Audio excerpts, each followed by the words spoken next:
नमस्कार, बहुत बहुत स्वागत है आप सबका कार्यक्रम न्यूज नाइट में। तो दिन भर की बड़ी खबरें समेटकर हम हाजिर हैं आपके साथ।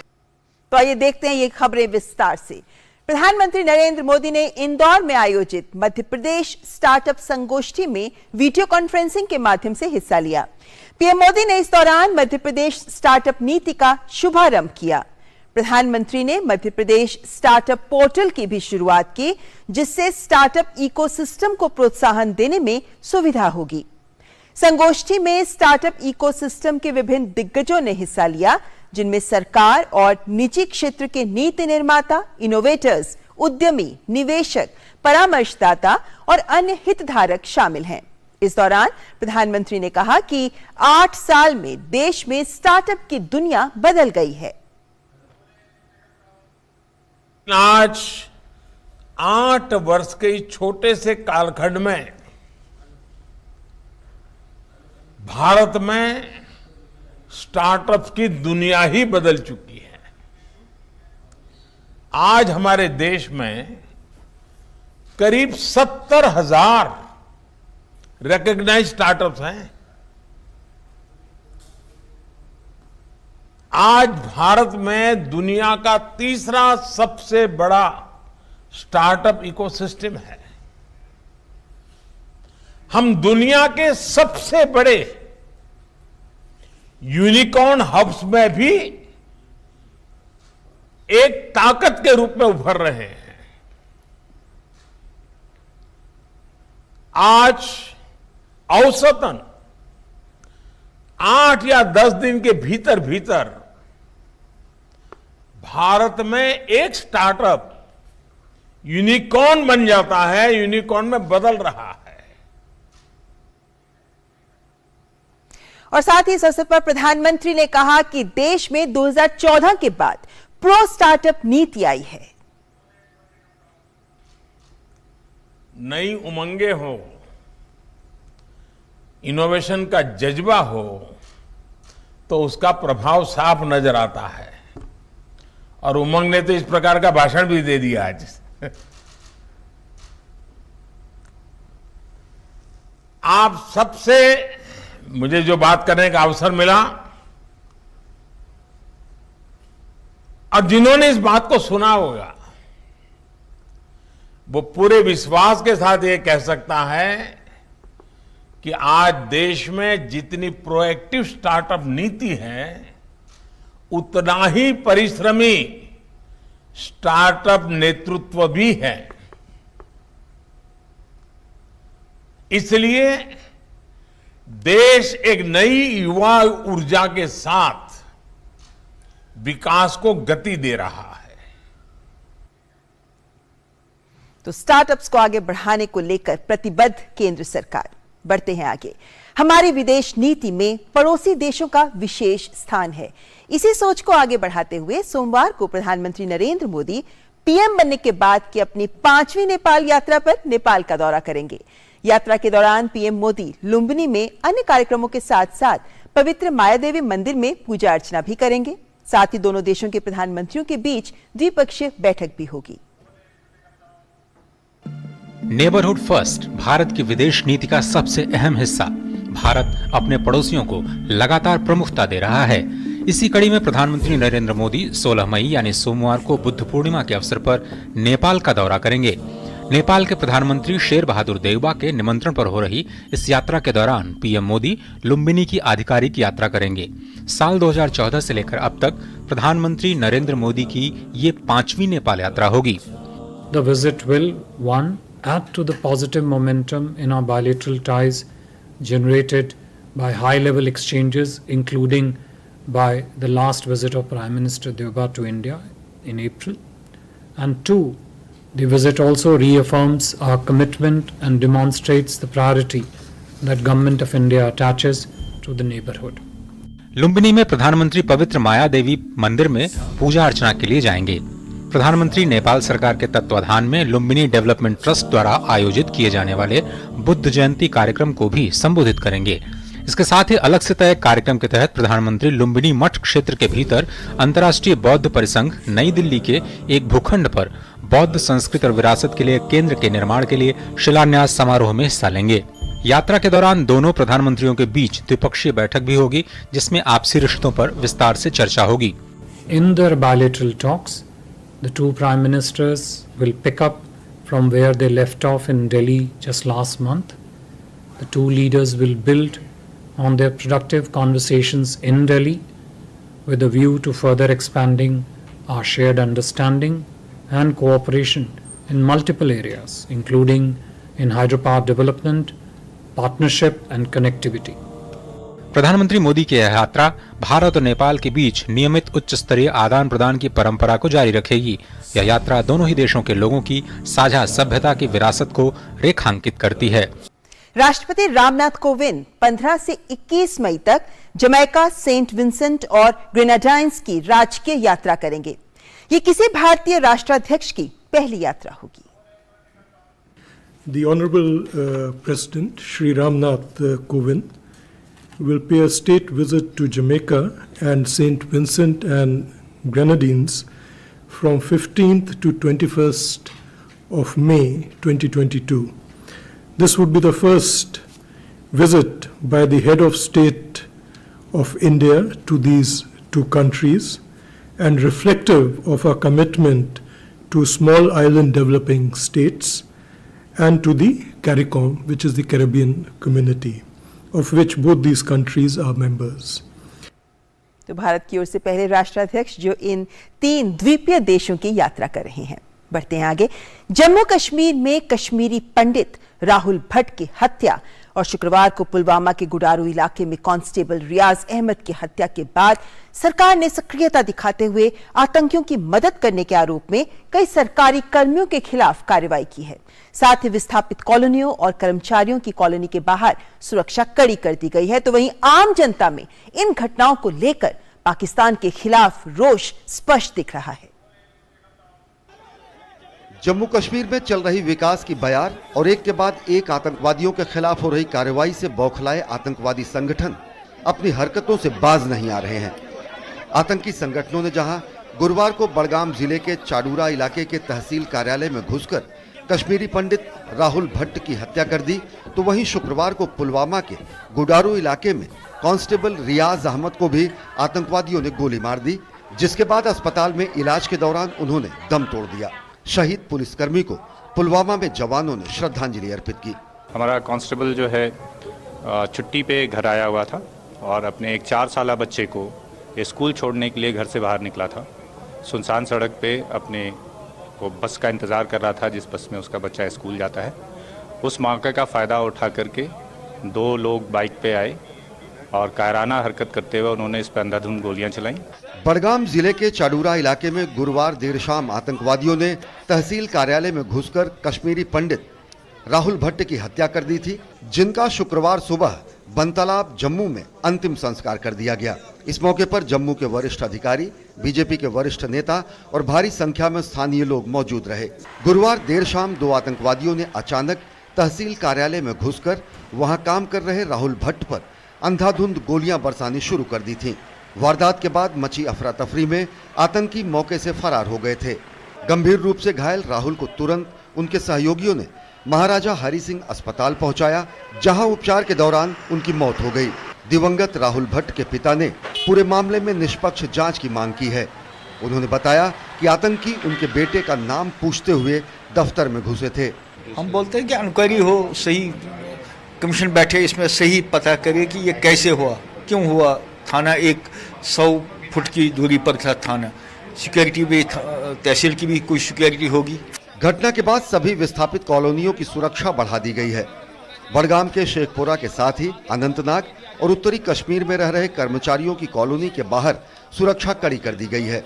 इन इलाकों में गश्त भी बढ़ा दी गई है। वहीं कश्मीर घाटी में कश्मीरी पंडितों की हो रही निर्मम हत्या को लेकर जम्मू में लोगों में काफी रोष दिखा। सामाजिक, राजनीतिक संगठन सहित आम जनता ने भी सड़क पर निकलकर पाकिस्तान के खिलाफ प्रदर्शन और नारेबाजी कर अपना रोष जताया। पूरे कश्मीरी समुदाय का, पूरे कश्मीरी जितने भी है यहाँ पे, उनमें रंजो गम का माहौल पैदा हो गया है। हम चाहते हैं कि ये ब्लडशेड जो इनोसेंट किलिंग्स है ये कश्मीर में रुक जाए। शहीद राहुल भट्ट का परिवार है, उनको कंपनसेशन में 2 करोड़ दिए जाए, और जो उनकी बेवा है, उनकी वाइफ है, उसको सरकारी जॉब, और वो भी जम्मू में। इस बीच सरकार ने तंत्र के भीतर रहकर आतंकवादियों की मदद करने के आरोप में सरकारी कर्मचारियों के खिलाफ बर्खास्तगी की कार्रवाई की है।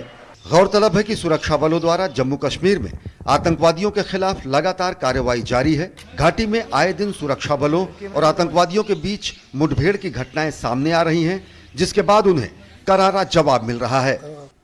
और अब बात कांग्रेस की। आंतरिक कलह और कमजोर संगठन के साथ साथ नेतृत्व की कमी से जूझ रही कांग्रेस का उदयपुर में आज से 3 दिन का चिंतन शिविर शुरू हुआ। पहले ही दिन कांग्रेस की अंतरिम अध्यक्ष सोनिया गांधी ने पार्टी के प्रति समर्पित होकर काम करने का आह्वान किया।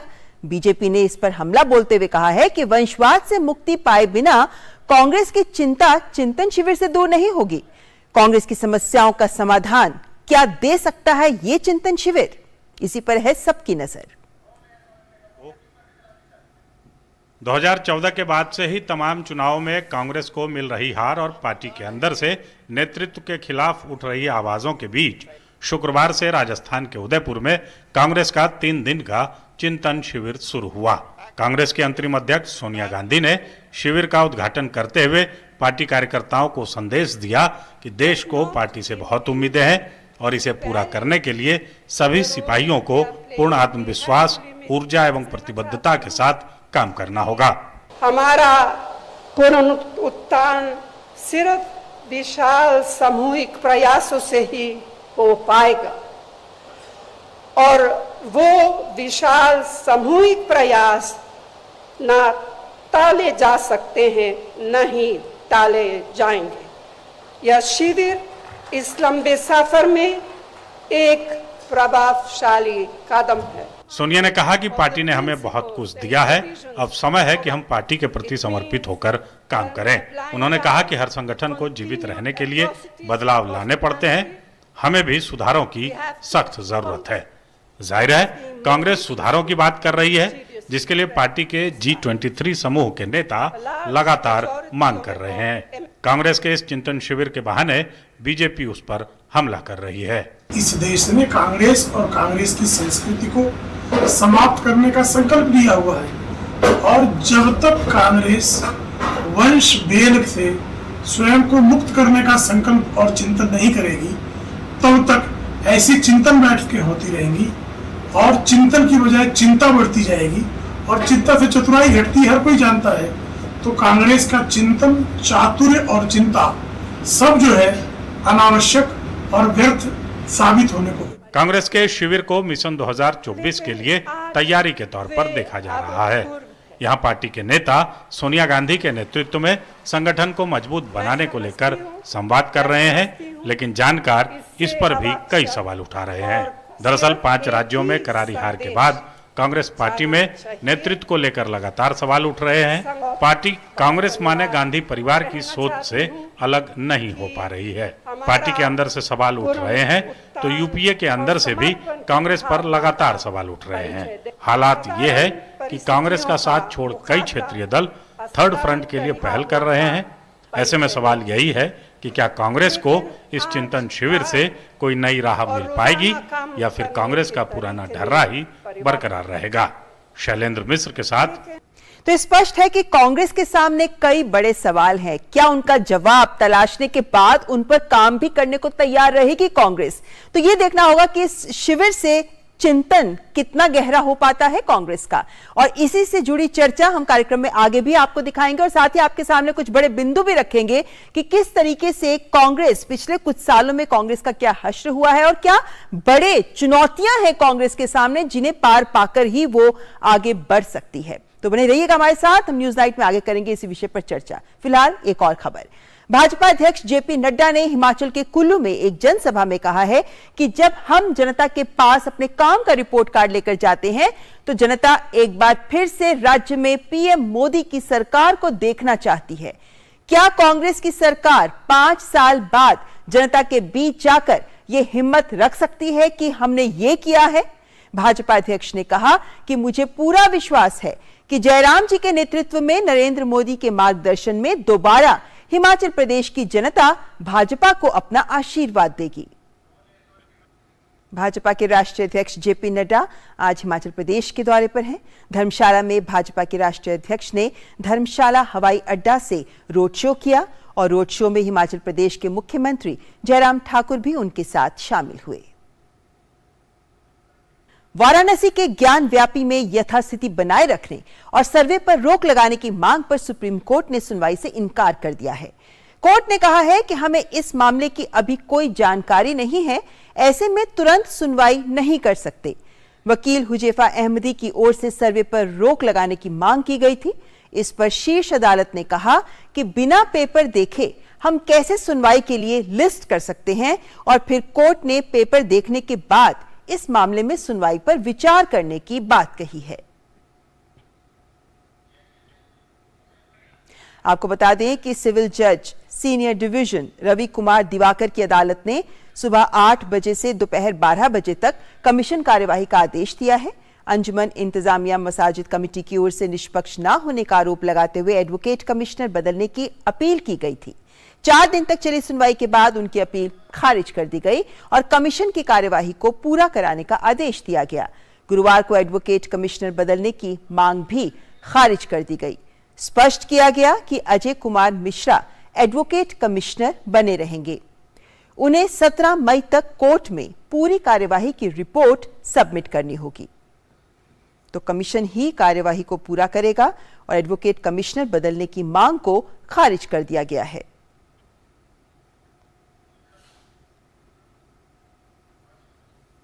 संयुक्त अरब अमीरात के राष्ट्रपति और अबू धाबी के शासक शेख खलीफा बिन जायद अल नहयान का शुक्रवार को निधन हो गया। वे 73 वर्ष के थे। वे 3 नवंबर 2004 से संयुक्त अरब अमीरात के राष्ट्रपति का पदभार संभाल रहे थे। संयुक्त अरब अमीरात के राष्ट्रपति मामलों के मंत्रालय ने उनके निधन की घोषणा करते हुए संयुक्त अरब अमीरात इस्लामिक देशों और दुनिया भर के लोगों के साथ संवेदनाओं से स्वयं को जोड़ा है। शेख खलीफा बिन जायद अल नहयान ने अपने पिता शेख जायद बिन सुल्तान के स्थान पर संयुक्त अरब अमीरात के राष्ट्रपति और अबू धाबी के शासक की जिम्मेदारी संभाली थी। 1971 में संयुक्त अरब अमीरात के सृजन के बाद शेख जायद बिन सुल्तान पहले राष्ट्रपति बने थे। 2 नवंबर 2004 को उनके निधन के बाद उनके पुत्र को उत्तराधिकारी चुना गया था। राष्ट्रपति रामनाथ कोविंद ने संयुक्त अरब अमीरात के राष्ट्रपति शेख खलीफा बिन जायद के निधन पर शोक व्यक्त किया है। ट्विटर पर राष्ट्रपति कोविंद ने अपने शोक संदेश में लिखा, संयुक्त अरब अमीरात के राष्ट्रपति महामहिम शेख खलीफा बिन जायद के निधन पर दुख हुआ। हम अपने द्विपक्षीय संबंधों और यूएई में भारतीय समुदाय के कल्याण में उनके योगदान को हमेशा याद रखेंगे। दुख की इस घड़ी में मेरी संवेदनाएं महामहिम के परिवार, सरकार और यूएई के लोगों के साथ हैं। और प्रधानमंत्री नरेंद्र मोदी ने संयुक्त अरब अमीरात के राष्ट्रपति के निधन पर दुख व्यक्त किया है। अपने ट्वीट संदेश में प्रधानमंत्री ने लिखा है, महामहिम शेख खलीफा बिन जायद के निधन के बारे में जानकर मुझे गहरा दुख हुआ। वो एक महान राजनेता और दूरदर्शी नेता थे जिनके तहत भारत यूएई संबंध समृद्ध हुए। भारत के लोगों की हार्दिक संवेदनाएं यूएई के लोगों के साथ हैं। उनकी आत्मा को शांति मिले। और फिलहाल आइए रुक कर लेते हैं अगली खबर का। केंद्रीय सूचना एवं प्रसारण और खेल एवं युवा मामलों के मंत्री अनुराग सिंह ठाकुर आज हिमाचल प्रदेश में चंबा में थे, जहां राष्ट्रीय शहरी आजीविका मिशन और युवा प्रोत्साहन पर आयोजित एक कार्यक्रम को संबोधित करते हुए उन्होंने चंबा को हेरिटेज टाउन के रूप में बनाने का प्रस्ताव रखा। साथ ही उन्होंने देश निर्माण में भारत की युवा शक्ति का भी आह्वान किया। अपने गृह प्रदेश हिमाचल प्रदेश की यात्रा के दौरान चंबा पहुंचे केंद्रीय खेल और युवा मामलों के मंत्री अनुराग सिंह ठाकुर ने कहा कि आने वाले वर्षों में ये देश के विकसित जिलों में बहुत आगे होगा। चंबा में राष्ट्रीय शहरी आजीविका मिशन और युवा प्रोत्साहन पर आयोजित एक कार्यक्रम को संबोधित करते हुए केंद्रीय मंत्री ने कहा कि विभिन्न परियोजनाओं पर करोड़ों रुपए खर्च कर केंद्र और राज्य की डबल इंजन की सरकारों ने समग्र विकास किया है। उन्होंने चंबा को हेरिटेज टाउन के रूप में बनाने का प्रस्ताव रखा ताकि दुनिया भर के पर्यटकों को अपनी आय बढ़ाने के लिए आकर्षित किया जा सके। हमें चंबा को एक हेरिटेज टाउन के रूप में बेचने का प्रयास करना चाहिए ताकि दुनिया भर के टूरिस्ट को हम जहां एडवेंचर स्पोर्ट्स के लिए लाएं, हम पैराग्लाइडिंग के लिए लाएं, हम जल क्रीड़ा के लिए लेकर आए, या बाकी खेलों के लिए लेकर आए, या म्यूजिक फेस्टिवल के लिए लाएं, या भविष्य में हिमाचल का कोई फिल्म फेस्टिवल क्यों ना हो उसके लिए भी लाना पड़े, तब भी हमारा प्रयास होना चाहिए कि साल भर में लाखों टूरिस्ट हमारे जिला चंबा में आने का काम करें और दिनों दिनों तक यहाँ तक रहे, ताकि यहाँ के लोगों की आय के साधन बढ़ सके। केंद्रीय मंत्री ने चंबा के सभी 5 विधानसभा क्षेत्रों में 5 इंडोर स्टेडियमों के अलावा प्रत्येक निर्वाचन क्षेत्र में 10 मल्टी व्यायाम शालाओं के निर्माण की घोषणा की, ताकि युवा खुद को एक अच्छा खिलाड़ी बनने के लिए प्रशिक्षित कर सकें। कार्यक्रम के दौरान केंद्रीय मंत्री ने स्वयं सहायता समूहों द्वारा स्थापित सभी स्टॉलों का दौरा भी किया और जिला प्रशासन को होटलों में विशेष काउंटर विकसित करने के लिए कहा। और इसी के साथ न्यूज नाइट में आज बस इतना ही। हमारी पूरी टीम को दीजिए इजाजत। नमस्कार।